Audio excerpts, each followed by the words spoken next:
Pâques Méli-Mélo, votre magazine de proximité, chaque mercredi à 19h15. Autour de Michel, Christine, Carole, Maxime ou Didier, des invités vous apportent informations locales et conseils pratiques au travers des activités d'une association, d'un professionnel, d'une collectivité ou d'un service de proximité. Vous souhaitez communiquer sur votre actualité? Participez à l'émission en envoyant votre demande à méli-mélo@radiopac.fr. Le rendez-vous des forces vives de la région. C'est dans Méli-Mélo, une émission proposée par Gaby Martin, le mercredi dès 19h15 sur Radio Pac, Tube et Info. En podcast sur radiopac.fr. Bonsoir Gaby, bonsoir à toutes et à tous. Bonsoir Carole, bonsoir à ton invité. Tu vas te régaler. Invité, Gaby, chers auditeurs. On dit pleurer comme une madeleine. Mais oui, mais non, normalement non, à moins que. Je ne sais pas, vous savez Gaby. Gaby, vous savez d'où viennent les madeleines? L'histoire de Saint-Thierry-la-Perche. Apparemment, de ce qui paraît. Oui, un poil plus loin. La madeleine aurait été créée en 1755 où? Dans le château de Commercy en Lorraine. Vous êtes déjà allé à Commercy, Gaby? Non. Eh ben c'est sympa, faudra y faire un petit tour un jour en Lorraine. Alors c'est le Stanislas Leczinski, roi de Pologne et duc de Lorraine, qui y recevait dans ce château Voltaire et Madame de Châtelet.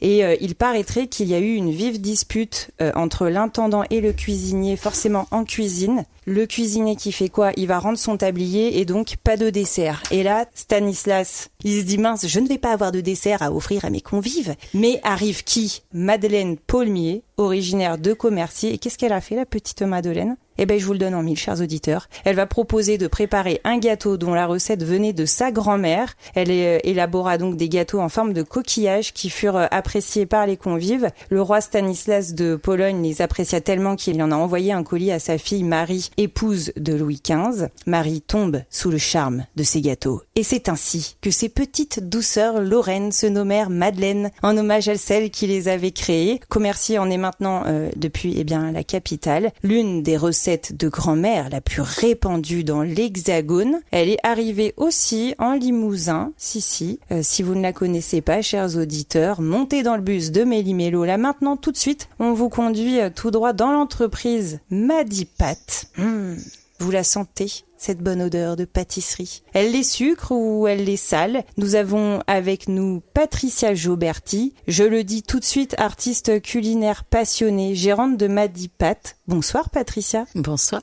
Patricia, quel est votre parcours? Quelle est votre histoire professionnelle? Et puis pourquoi des madeleines? Alors en fait, j'étais pas du tout destinée à faire ça. C'est parti sur un pari il y a 6 ans maintenant. C'est parti comme ça. Alors la question a été, mais quoi? Qu'est-ce qu'on y met? Qu'est-ce qu'on fait? Qu'est-ce qu'on fait? Alors étant de Saint-Thierry, pays de la Madeleine, pays du boudin, allez, c'est parti. On est parti sur la première édition de la Madeleine au boudin châtaigne. Et du coup, alors vous avez fait goûter à votre entourage. Ouais, exactement. L'entourage a goûté, a aimé, et puis je me suis amusée après à faire d'autres saveurs, évidemment pour pas rester que sur la même base. Et puis on en fait pour les amis, on en fait pour les amis des amis, et puis progressivement on me demande de faire un marché. Je dis attends, on peut pas partir comme ça. Il faut être sérieux dans la vie. On reste dans du culinaire, s'il y a un contrôle ou autre, on peut pas gérer ça comme ça. Il dit allez, on part, on crée l'entreprise. De toute façon, on risque rien. Et puis j'ai passé la formation de création d'entreprise, formation hygiène quand même, parce que je sache où j'allais. Et oui. Il y a le minimum à respecter. C'est très réglementé en fait. Voilà, c'est ça. Et j'ai fait ça, et puis c'est parti, une petite vitrine et rouler jeunesse. J'ai commencé à faire les premiers marchés festifs comme ça, et progressivement, j'ai fait un marché, 2 marchés, 3 marchés, on a d'autres recettes et c'est parti. Voilà. J'ai dit en introduction, et puis on en a discuté forcément en préparant l'interview, que artiste culinaire, parce que les métiers de bouche, selon moi, ce sont des métiers de passionnés, d'artistes, parce qu'il faut faire ses essais, un peu comme le peintre avec sa palette. Et puis il y a aussi ce partage culinaire qu'on aime, donner du plaisir aux autres au travers de la nourriture, de l'alimentation aussi. Et il faut s'inventer. Alors j'imagine que vous campez pas sur les recettes dans les livres de cuisine. Non, du tout. Chacun y met sa sauce. Vous avez votre propre signature culinaire. Voilà, j'ai créé mes propres recettes qui ont évolué avec le temps et maintenant je les ai bien calées. J'ai des bases qui évoluent même selon les ingrédients que j'y mets et limite autant de madeleine j'ai, autant de recettes ça représente. Vous m'avez dit que vous avez un challenge là à venir. Ouais. Oui, J'adore. parce que bon, j'en fais beaucoup. Enfin, je commence à en avoir pas mal. J'ai une quarantaine de saveurs à peu près de Calais. Et pour le dernier salon de la Madeleine à Saint-Thierry, on m'avait mis au défi de faire un truc complètement dingue, la faire à la choucroute. Voilà. Bon, j'ai vu le moment qu'elle serait jamais calée. J'ai eu beaucoup d'échecs avant d'arriver à quelque chose qui ressemblait vraiment à la choucroute en bouche. Alors en plusieurs phases, parce que toutes les saveurs se révèlent progressivement. D'abord le côté fumé de la viande, après le côté acide du vin, et enfin le chou. Et voilà, c'est arrivé comme ça. Et puis sur un autre salon, on m'a dit, et pourquoi tu ferais pas un tour des régions, parce que sinon ça va bien toi. Tu fais vraiment n'importe quoi. Et là, avant de venir, j'ai cuit une au cassoulet. Là, elle est dans le four. Elle est fraîchement sortie du four. Elle est sortie du four. Oui, parce qu'on a quand même un large choix. Oui. Jambon blanc, chorizo, boudin châtaigne, comme vous l'avez dit, boudin moutarde, chèvre noix, chèvre miel, gésier confit. On en a pour tous les goûts, pesto basilic. Ouais, il y a des légumes, butternut, Ouais. il y a les légumes de saison que je trouve sur les marchés aussi. Là, actuellement, il y a l'épinard qui tourne beaucoup puisque c'est les derniers qui arrivent. Et voilà, quoi. Comme je travaille en circuit court, je vois ce que je trouve sur les marchés auprès de mes collègues. Tout à fait. Justement, on parle de saveur, etc.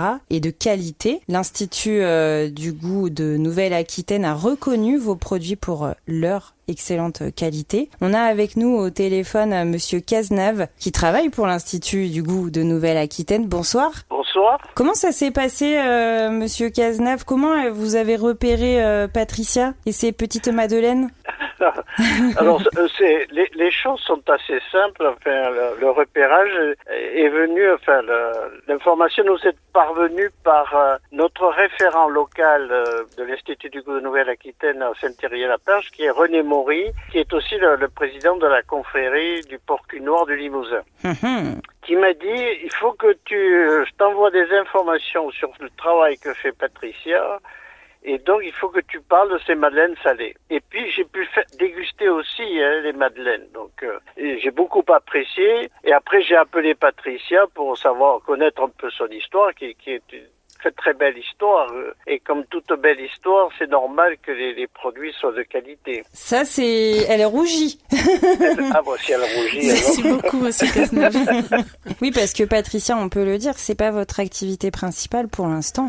Non. C'est un métier de passionné à côté. Exactement, ouais. C'est vraiment là j'ai la chance de pouvoir le dire, c'est un métier passion. Et j'ai quand même un travail à côté, un travail de base que j'avais et que je continue encore parce que j'ai pas eu le courage de faire le grand saut. Peut-être que je le ferai, peut-être pas, je sais pas, parce que finalement je suis pas si loin de la retraite, donc ça se calcule. Mais si la passion la remporte, je sais pas, on vit qu'une fois, faut voir. Ce sera l'activité plaisir. Ah oui, carrément. Mais elle restera plaisir de toute façon.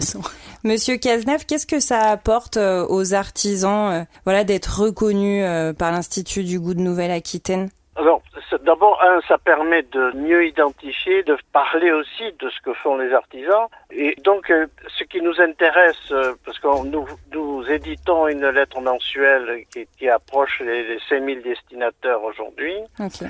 Et donc, notre rôle, c'est de faire connaître un peu tous ces acteurs qui font vivre leur territoire. Et je crois que Patricia m'avait expliqué que son projet était parti à partir de 2 produits locaux de Saint-Thierry, qui est la Madeleine d'une part, et le cul noir du Limousin, c'est le berceau de cette race porcine, et que son premier test avait été de réunir les deux. J'ai trouvé que l'histoire était intéressante et au-delà de la qualité de ces produits, il faut regarder un peu l'histoire, c'est ce qui a amené Patricia à faire ces différentes recettes. Je crois qu'elle est à une 40aine aujourd'hui de recettes possibles.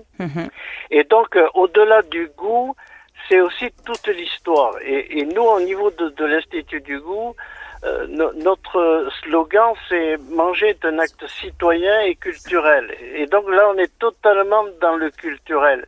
C'est ce qui différencie, qui évite aussi qu'on ait une nourriture un peu standardisée. Et donc, toutes ces petites initiatives donnent des cachets particuliers, des saveurs particulières. Et c'est ce que recherche l'Institut du goût, à valoriser un peu l'ensemble de ces acteurs. Les valoriser, et en effet, eh bien, la cuisine fait partie de notre patrimoine. Ça fait partie de notre histoire, c'est notre sang, c'est vrai? C'est tout à fait. Je crois que souvent, c'est Éric Orsena, il aime bien répéter une phrase en disant que nous sommes ce que nous mangeons, et ignorer ce que nous mangeons, c'est ignorer qui nous sommes. Nous sommes tous marqués par des recettes. Alors ça peut être la grand-mère, ça peut être des recettes un peu rituelles, ou des fêtes que l'on peut avoir, ou c'est des recettes aussi qui sont des partages.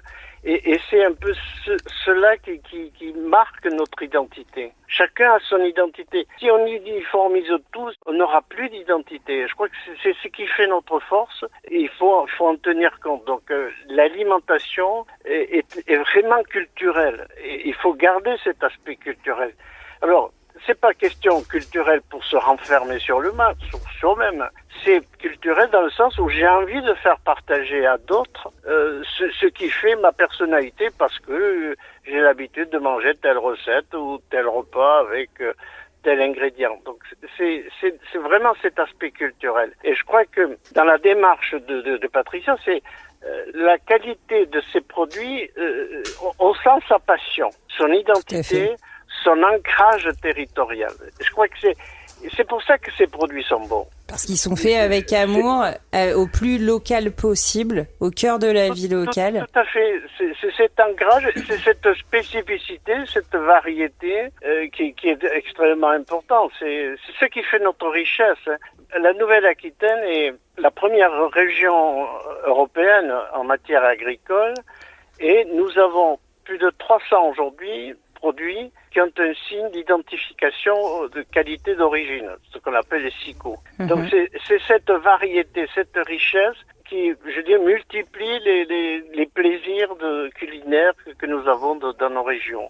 Eh bien, merci beaucoup, Monsieur Cazenave. Je crois que vous allez vous rencontrer dans pas longtemps. Oui, la semaine prochaine. Alors, je reçois, parce que il y a le salon d'agriculture de Nouvelle-Aquitaine à Bordeaux qui démarre le samedi, et je reçois le jeudi 23 toute une équipe en force de Saint-Thierry-à-la-Perche avec la confrérie du Porc-Cunoir de Limousin. À bientôt, monsieur. Merci infiniment, Monsieur Cazenave. Je vais dire... Allez, bonne soirée. Merci Jean-Baptiste, et puis un de ces jours sur les routes des confréries. Hein. Mais avec plaisir, tu m'appelles, il n'y a pas de souci. Hein. Je te dis à bientôt. À bientôt. Patricia, vous avez donc été repérée par l'Institut du goût de Nouvelle-Aquitaine, mais également par le Collège culinaire de France. Oui. Vous pouvez nous en dire un petit peu plus sur ce prestige, parce que c'est quand même un prestige. 3000 artisans dans l'Hexagone font partie du Collège culinaire de France, dont le restaurant La Grange, ici à Pompadour. Oui. Comment s'est passée cette aventure, et qu'est-ce que ça va vous apporter? Déjà, c'est une magnifique reconnaissance auquel moi je pensais pas du tout avoir la crédibilité nécessaire. En fait, je me sentais pas légitime, en fait, parce que en partant sur un pari, en arriver là, ça me paraît complètement dingue. Mais en fait, j'ai eu une recommandation, je pense savoir de qui, quelqu'un qui là sur la Haute-Vienne, qui connaissait mes produits, qui en a vaguement parlé, mais qui a balancé l'info. Ça balance. Ouais, ça balance. et entre-temps, maintenant, aujourd'hui, je fais le rapprochement, mais je pense que sur un marché festif que j'ai réalisé l'été dernier, j'ai été approchée par quelqu'un qui faisait partie, un représentant, qui en faisait partie, qui travaille pour eux, qui m'a posé une foultitude de questions et qui en a acheté, puis qui est parti. Je lui ai dit, punaise, je l'ai pas arrêté, je vais pas voler ma vente sur ce coup-là. Mais bon, voilà, c'est passé. Et j'ai été recontactée en début décembre. Dernier, où là, elle s'est présentée, mais j'étais à des années-lumière de penser que c'était eux. Un collège, oui, voilà, un collège, quoi. Et puis pareil, elle me repose plein de questions. Je dis, bon sang, qu'est-ce qu'ils ont tous à me poser plein de questions comme ça? Et elle m'a dit, mais vous avez compris qui j'étais? Collège. C'est le collège de Saint-Thierry. Elle me dit collège culinaire de France. Oui. Elle dit, vous connaissez pas? J'ai dit, prenez pas ombrage, mais malheureusement, non. Et elle m'explique alors les tenants et les aboutissants. Et là, je me suis dit, bon, ok. Je vais vous envoyer un mail, je vais vous donner vous allez prendre les renseignements, je vous rappelle. Et c'est ce qu'elle fait. Bon, mais le dossier est bon, est complet. Vous allez passer en commission le 17 décembre. avec les chefs créateurs du collège, et puis je vous rappelle la semaine d'après. Et puis là, elle s'arrête, elle me dit, mais de toute façon, si vous connaissez pas, vous savez pas qui sont les chefs créateurs. Non. Alors, il y a le chef du casse, vous allez passer devant un chef du casse et du tournier. Là, je me suis dit, non, mais c'est pas possible. On oublie, sortez les caméras. Sortez les micros et les caméras, qu'est-ce qui se passe? Et, j'ai dit, bon, c'est pas la peine, j'attends pas, enfin. C'est déjà magnifique, qu'ils se soient intéressés à mon travail. Déjà, c'est une sacrée reconnaissance, rien que ça. Et elle me rappelle la semaine suivante, donc le lundi rien, mardi rien. Et le mercredi, elle me rappelle, très gentille au téléphone, hyper convivial. Je dis, c'est bon, on n'emballe pas le truc, c'est bon, c'est pas grave. Et elle me dit, non, mais vous rigolez, vous avez été validé à l'unanimité. Et là, je suis restée sans voix. J'ai plus d'image, plus de son. J'ai pas compris ce qui m'arrivait. Et j'ai reçu la plaque et j'ai dit non, mais c'est pas une blague en fait. C'est pas une blague. Donc j'ai une magnifique plaque des artisans militants de qualité du collège et voilà quoi. Il y a incroyable. Un cahier des charges, j'imagine, à suivre. Ouais. Alors, on est des artisans militants, évidemment, et il faut qu'on travaille. Donc, le produit, déjà, leur a plu. Donc, il faut que je continue sur cette voie-là, en tout cas. J'ai pas d'aide particulière et surtout, je travaille avec beaucoup de locales parce que l'identité de avec eux, c'est de lutter contre l'industrie, en fait. C'est de travailler avec les locaux et faire vivre tout un panel de personnes autour de nous. Et moi, justement, je tenais particulièrement à cœur à travailler avec des agriculteurs locaux, des petits agriculteurs surtout. Et en fait, j'en fais travailler plein. Alors, il y en a qui reviennent plus que d'autres, certes, mais j'achète beaucoup sur coup de cœur avec eux quand je fais les marchés. Là, j'ai pas mal de monde qui est producteur, donc ça tombe bien, quoi. Vous êtes au cœur de la vie locale. Il va y avoir quelque chose à Ségur-le-Château rapidement en 2024 ? Alors, on a fait une visite sur le vignoble qui est à Ségur, qui est labellisé lui aussi par le collège culinaire. Et on envisage, alors on va voir où ça en est, mais de faire un marché gourmand à septembre, octobre, là, après l'été. D'accord. Où là, ça va être un très très bel événement, puisque on sera tous reconnus par le collège. Ça va être une grande cérémonie. Donc ça va être très très chouette, où on présentera nos produits. Et où là, c'est ouvert à tout le monde. Venez nombreux, ne serait-ce que pour discuter. Venez à la rencontre de vos artisans. Mais voilà.